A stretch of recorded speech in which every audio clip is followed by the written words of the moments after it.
I have the utmost pleasure and privilege to welcome, I appreciate I always say that, but this man genuinely requires no introduction. If you don't know him, you might get to know him, especially if you're in New Jersey. If you're not licensed, you're supposed to be licensed, because otherwise he and his team would be after you. Without any further ado then, ladies and gentlemen, today's guest is Director David Rebuck. It's great to have you on the show. Thank you very much for accepting the invitation.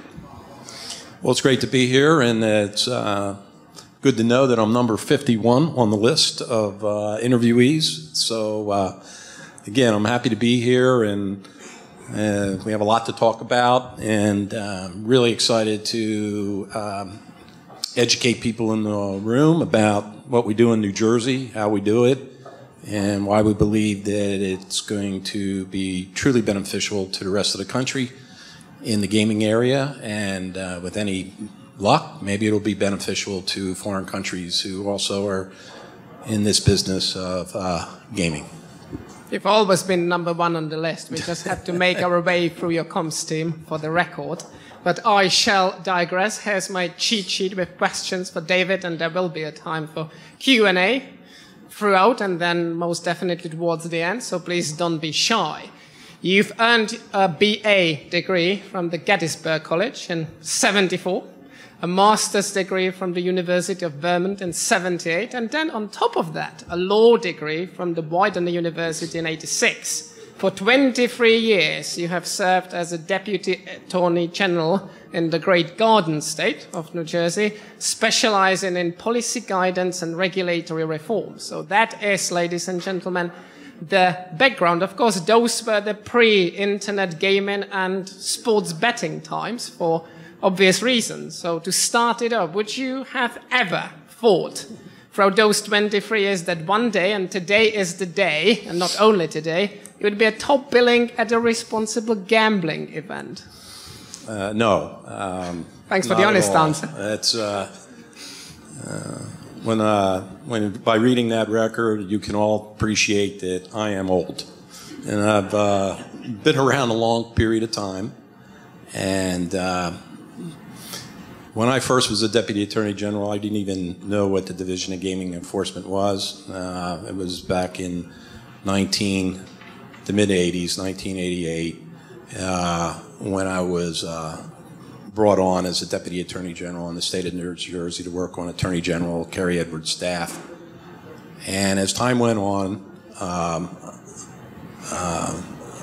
there were issues in the gaming industry that would come to the Attorney General, but in those early years of gaming regulation, the industry was extremely strong. The state had a monopoly, obviously, on gaming with Nevada, and it was go-go time for the city of Atlantic City and the operators in general. If you fast forward, the first time I really got involved with gaming was under Attorney General Debbie Ports. For those who don't know Debbie, she was not only Attorney General, but Chief Counsel to Governor Whitman, and ultimately became Supreme Court Justice for the state of New Jersey. And she was a brilliant woman and a wonderful Attorney General. And the reason I got first involved with gaming under her was because we were now entering that period of time in late 90s, 2000, where the industry was feeling the angst of overregulation, burdensome regulations, and felt that after 20 plus years of operating that things should be changing. So there was a meeting of the Casino Control Commission staff and the DGE staff and the industry in Atlantic City. And when the Attorney General looked around the room, she said, well, we need somebody to go to Atlantic City and represent me in this meeting. Nobody raised their hand. And since I was the low man on the totem pole, I got to go to Atlantic City. So having done some research in preparation for the meeting, I went down, and it was a disaster. The industry hated the regulators hated each other. The debates were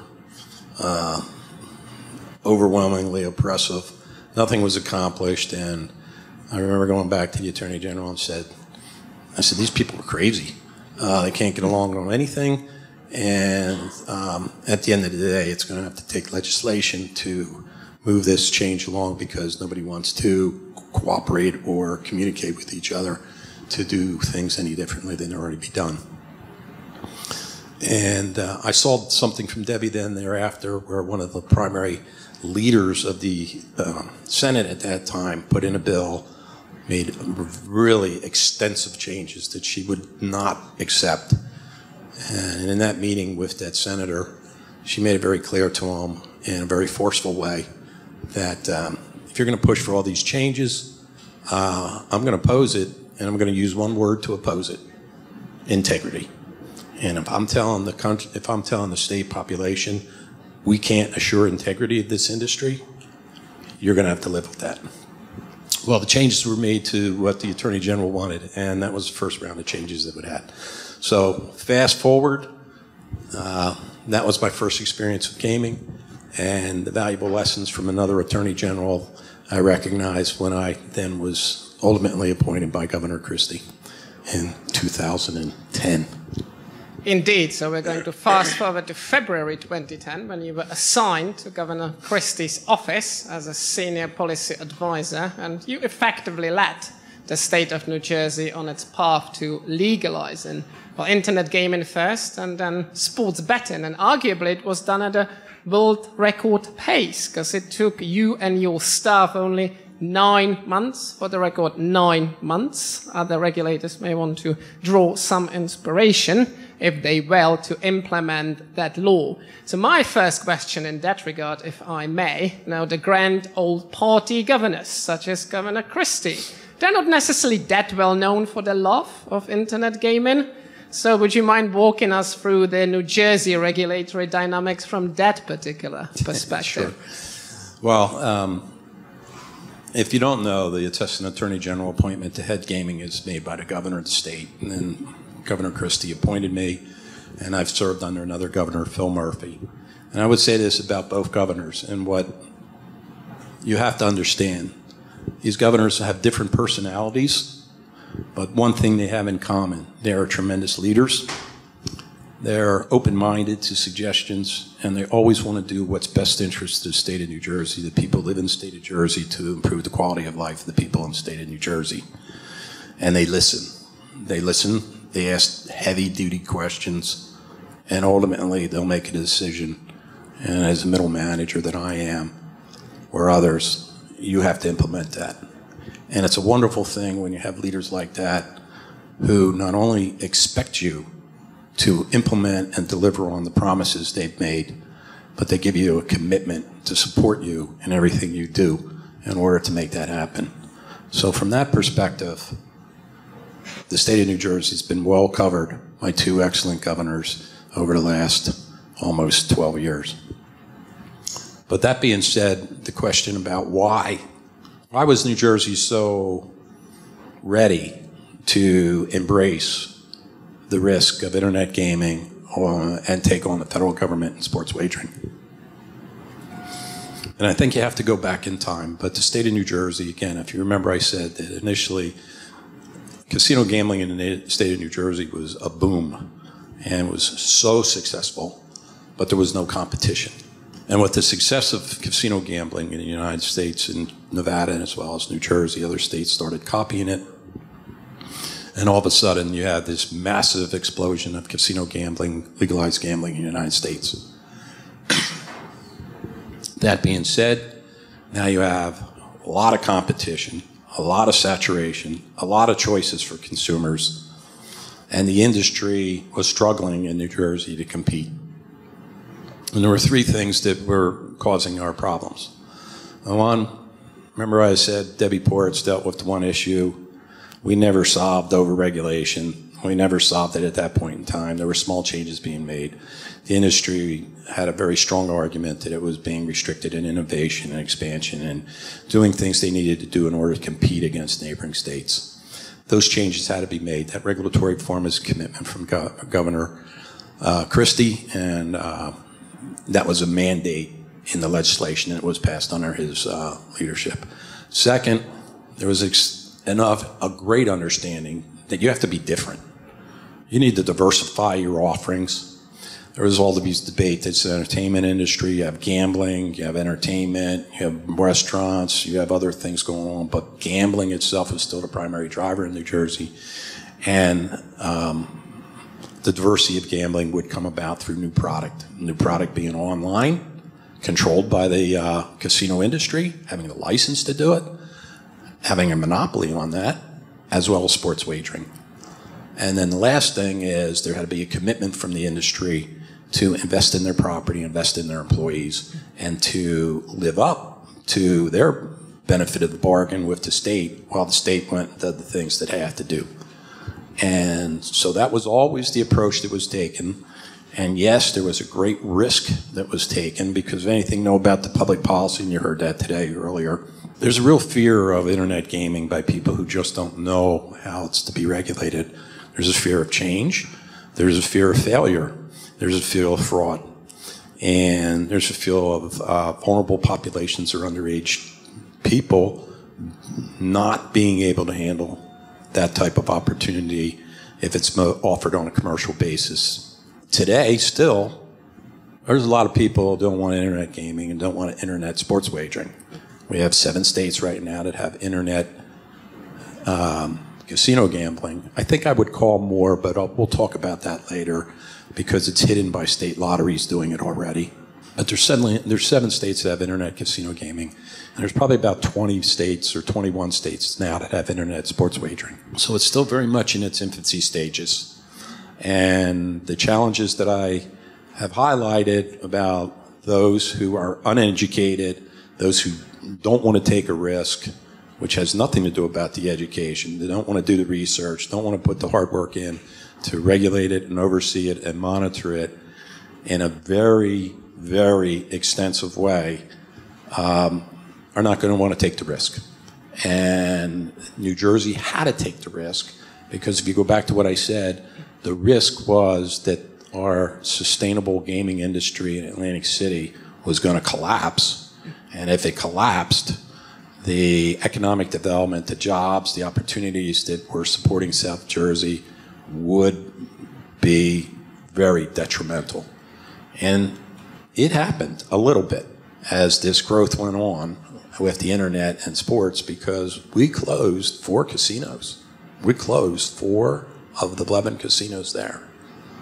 And I will assure you, having been the leader overseeing that is a very depressing day. And thousands of people are out of jobs and have no idea what they're going to do with the rest of their life. So gaming, with the expansion and the changes were made, were done to prevent that from expanding beyond what it did. And today, I feel very strongly that we're in a very good position in South Jersey and in the state for the gambling industry living up to its bargain of what it has to do for economic development, sustaining jobs, and being an entertainment industry.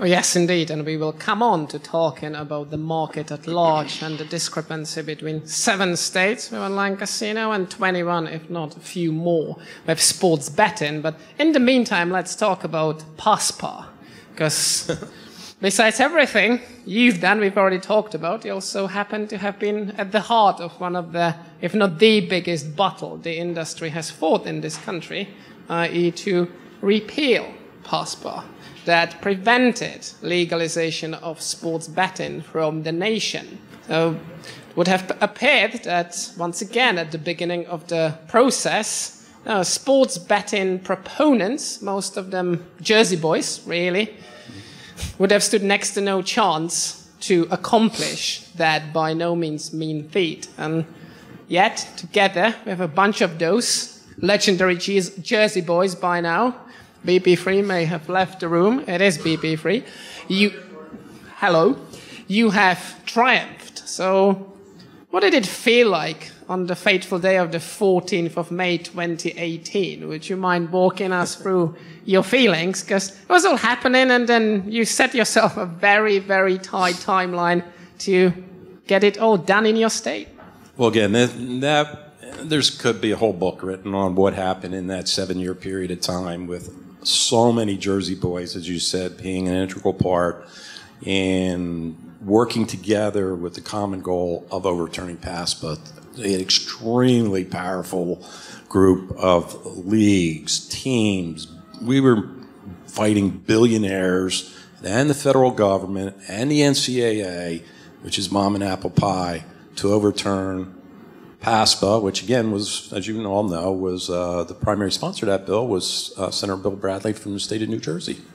It was really an exciting time. But when you add in, when I say teamwork, you have 2 governors, again, who were the driving force to make this happen. And you had people like Dennis Drazen and Senator Lesniak and Senator Steve Sweeney and a host of others who agreed cooperatively to work together to overturn a statute that many in the industry felt we were not going to overturn. And I can remember one of the larger casinos had their constitutional law expert said, you're going to lose, and so we're not going to invest any time, money, or energy to prepare for sports wagering in New Jersey. I said, okay. But remember this, unlike internet gaming, where we gave everybody an equal plan and said, in 9 months on this day, you will all have the ability to go live immediately if your product is approved. When it came to sports wagering, when we win that case, we're going live as fast as we can, because I made a commitment to a lot of people saying, we will have the regulations done. If you have the law done, we will have the regulations done. We'll have them immediately adopted as emergency regulations, and you'll be able to take a wager within days of us winning the Supreme Court case. That casino didn't get up and operating for a while. And they weren't the only one who wasn't ready. And I look back at that thinking we fought this fight for so long to win this case, which will have tremendous opportunities for other states beyond New Jersey, that you're not ready. You're not ready to take this new business opportunity and expand what you have offered throughout the country. And the lesson we learned was there were others ready. And those others ready were coming from overseas. And they came fast. Every B2B, every B2C company was coming in for sports wagering, and they had to get licensed. We had to turn them around. But again, remember who was holding the license? 3 racetracks, 9 casinos. And Monmouth Park with Dennis Drazen, boom, first one to go. They're ready. Bang, out the door. One of the other casinos quickly adopted probably a room that size with that door and said, that's our sports book right now. We're going to start taking bets. We approved it, but it wasn't exactly a great customer-friendly, personalized experience on sports wagering. No one was ready to take internet on the sports. No one. Except 2 companies came in really fast at the end. And on August 1st, we took internet sports wagering for 2 companies, FanDuel and DraftKings. Now everybody goes, oh, well, they're already doing it. Yeah, they had fantasy sports play already. They had a database already established. FanDuel was virtually bankrupt. FanDuel was bought out as a B2C retail company by Paddy Power Betfair. So the brains behind FanDuel, companies from Europe who are coming in and supported with the infrastructure platform. And to this day, those 2 have got to jump on everybody else because of the technology background they have and their leadership in this area. And they've done really well for themselves. Now, they've done well in expanding across the United States. The question is, can they do well in making money and having the opportunity to sustain themselves in the long run? And everybody knows what their investments are and where their expenses are going right now and what their opportunities are. So that's how we worked it. And, we started out slow. My goal was to pass Vegas. I mean, all the Nevada companies, I wanted to pass them so bad. I wanted to have New Jersey #1. And it didn't happen that way. We had this gradual build-up. Bang, bang, bang, bang. And we're still behind Nevada. And I remember John Brennan, great writer in New Jersey, he said, when are you going to pass them, Dave? And I said, I don't know, but as soon as we pass them, write an article and say we passed them, and then we're done. Because if I slip behind them again, I don't care. So we finally passed them. It took us a while. Our growth was very gradual. Unlike today, when new states come in, they can hit the ground running, and they can, like you see in New York just blew the doors off everybody when the first month of operations. And they didn't have to have that gradual build-up. But that's the nature of where we are today in the country. There's so many companies that are approved and licensed and operational, and there's no integrity issue with these companies. Operationally, they're stretched thin. Their technology is not as robust as you'd want it to be. We fight them constantly to embrace more technology, but they'll get there. It's just that it's a growth industry, and you have to remember it's only been out there for 4 years legally, and we've had people who started as customer service agents for a sports wagering company, and they're now the supervisors 4 years later, and that pretty soon they're going to be vice presidents. And you're looking at them going, oh my God, they're really shorthanded with finding quality people. We didn't have a buildup, and you weren't bringing in people from Europe to run the companies, and they had to train the people here in the United States. So it's been a real challenge, but it's been good. Well, there's no doubt that you and your team have been the true trailblazers, and you're, if not the, then most definitely one of the world's leading regulators, and as far as I'm concerned, the leading one in the US. So what would be your take? And you've already touched upon it, talking about hatred, I believe. What is your take on the current state of play of gambling and sports betting regulation in the US and around the world? And what kind of relationship do you have with your peers, the likes of the UK, perhaps Ontario, and most definitely across this country? Well, I never speak poorly of another regulator. I've said that before. I've stolen that line from one of our presidents. Always speak positively of other regulators. But we're a very diverse group. If you know anything about the United States, every state has its own goals and objectives, tweaks on what we do, and it's very difficult to have commonality in our operations. But that being said, there's certain areas that we have a uniform commitment to do better things with. And I think every regulator I've dealt with in the United States has that sense of wanting to do what's right for their state and wanting to be successful in overseeing the industry and not allowing for a scandal or some kind of complete breakdown in how we operate. When we do get together, and we've been very fortunate, the University of Nevada at Las Vegas has a great program for hosting regulators, and we get to share. And we do get to share. We have really good correspondence between one another. When I look at things in New Jersey, though, we have to act now. And that's always been my message to my staff. I have a great staff, but they know we have to act now. We're holding ourselves up to be the pinnacle of regulation in this country for retail, sports, and online.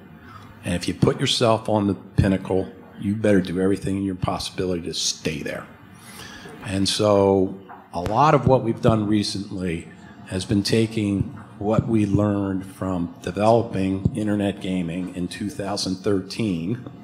It's almost 10 years now that it's been operational, and learning lessons from what we've done, but listening to others in the industry, in the media, and who are outsiders who give us suggestions and recommendations on how to be better in many areas.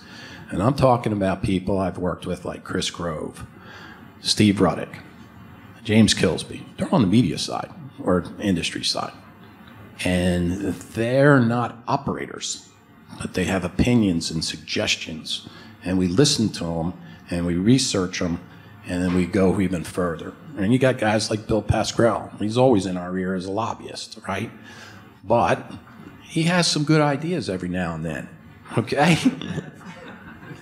And so then we have to sit down and implement them. And the best example I can give you to what is important in New Jersey right now, KYC standards. We changed that last October.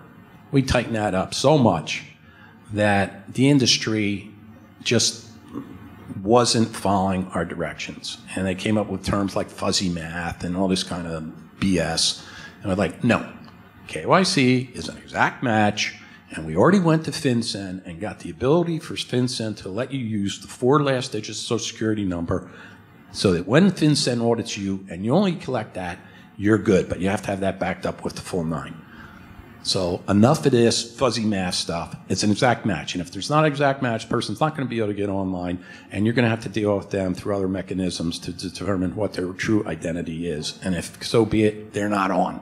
They don't have a right to gamble online. Second thing, cybersecurity. Cybersecurity, I was so tired of dealing with integrity fraud, credential stuffing, DDoS attacks. Said enough. We worked with all the state police, cybersecurity, the cybersecurity experts in the state of New Jersey, and we said, okay, what can we do to reduce the risk of these frauds or attempted frauds against the operators in the gambling industry? I came up with a lot of suggestions, implemented. 2-factor authentication, device tracking, so that we, and everybody in this room knows, there's really no privacy when you're gambling online. We know everything about you, everything. And we have to protect their identity and protect the consumer and do the best we can so that they're not a victim of a crime. The third thing, Bill talked about a little, Martin I'm sure knows about it, our new responsible gaming initiative. I'm really excited about this. I'll probably go into detail on it now. Essentially, it had an aha moment last year. Everybody in this room knows, on the commercial side of the house, the casinos and the gambling industry tracks your best players. Everything they're doing. The marketing people know everything they're doing. They have data on them. They know everything. They have the cards and the slot machines. They have the VIT players. Every data element. In the bricks and mortar industry, on the casino industry, guess what? We got it on everybody. Everybody.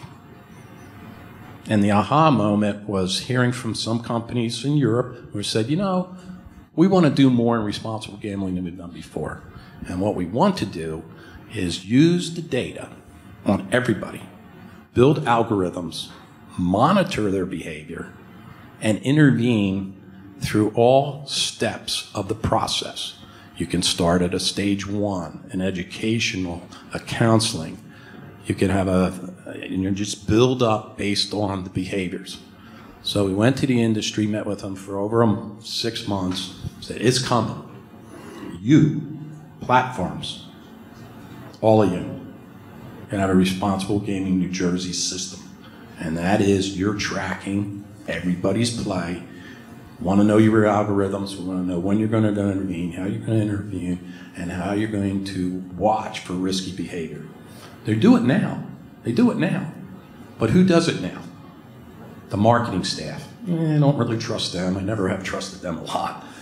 Okay. 2, the consumer agent, the person who's creating your account, helping you get through. It's not automated. They see some behavior and they go, oh, I think this person has a problem. This person might have a mental health problem. Oh, this person might be addicted. What am I going to do about it? Oh, I got this call coming in because the guy can't log into his internet account. I got to take that. No. You're going to have responsible gaming people who are on your staff who are going to be part of watching what goes on in your platform. You can outsource it to a nonprofit. I really don't care. But you're going to have dedicated responsible gaming people whose job is to watch and educate, train, and if needed, intervene and cut them off. Take them out. We'll exclude them. They may self-exclude themselves. That is something the industry has never done before, to this extreme.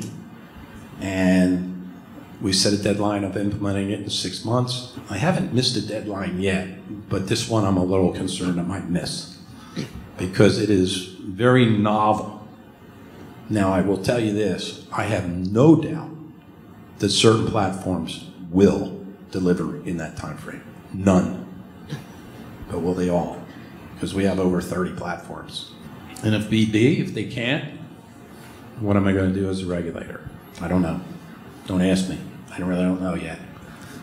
My goal is to work with them and have this done. And if need be, we will call meetings upon meetings upon meetings to have them come in and to prove to us that their safeguards and protection systems are working the way that we want to by embracing technology as an early warning system and having resources applied to deal in a personalized way with the customer. And I think that's the key, personalized way.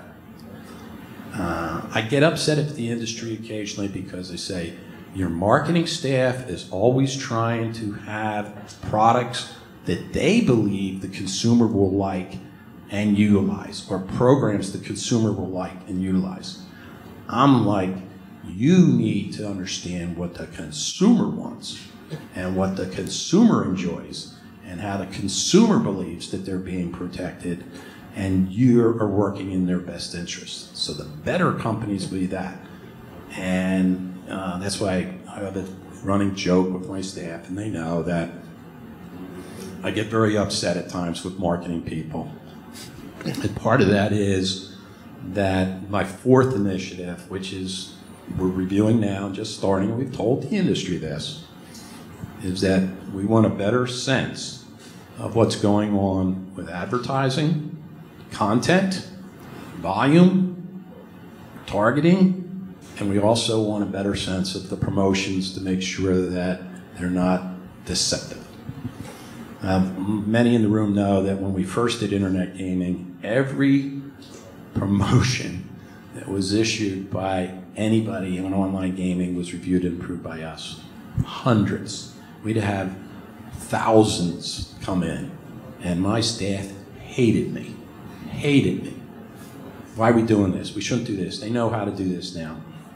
And after beating me down on the ground after 2 years, I finally caved and said, we won't look at all of them, but we're going to do an audit. And if I see any that I don't like on TV, or you see any you don't like on the internet, we're going to investigate them. I'm not so sure that was a good decision by me. I still get people telling me sometimes what they get are deceptive and misleading. And so we've been dealing with them on a piecemeal basis, but I recognize that the state, we need to do a better job. And when you look at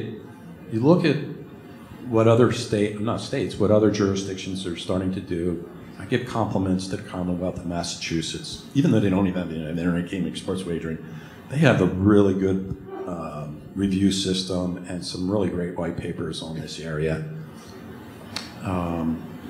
The province of Ontario, kudos to them. They've done a really nice job in tackling this last issue, and I think there's lessons to be learned from what they have begun to promulgate. And then the last thing, I give credit to the industry. The American Gaming Association, under leadership of Bill Miller and Jeff Friedman, they have done an outstanding job, in my mind, of taking the social issues and the concerns that are important to regulators and made them priorities and trying to get the industry to uniformly agree on certain goals and objectives. And that is, in my mind as a regulator, a great lobbying effort by essentially the largest gaming regulator in the nation. And a real ally as a regulator, and I've appreciated that because that didn't exist I'd be remiss in my duties to the sports fans amongst you. So before I give David 60 seconds to wrap it all up, of course, in the great city of New York today, but we've been mainly, for obvious reasons, talking about the great state of New Jersey. And there happen to be sports teams that call themselves New York something, but they actually happen to reside in New Jersey. So the question I've got for you, David, is whether you believe that the Giants and the Jets will ever go back to their winning days and ways. Well, of course. My son-in-law is an avid Jets fan. You can imagine how much I have to sit and counsel him after every Sunday game. I am not a Giants or Jets fan. I'll go on a limb. I'm an Eagles fan. And I would note that Martin, as a Patriots fan, that you are in enemy territory also. And I believe that the Eagles beat the Patriots last year, I think. And I know they beat them in that Super Bowl time, but that was a wonderful thing. But no, MetLife Stadium, beautiful stadium. Great setup for a lot of activities there beyond the sporting events. And soon to be the World Cup. Governor Murphy announced that we have the World Cup coming to us in 3 or 4 years, I believe.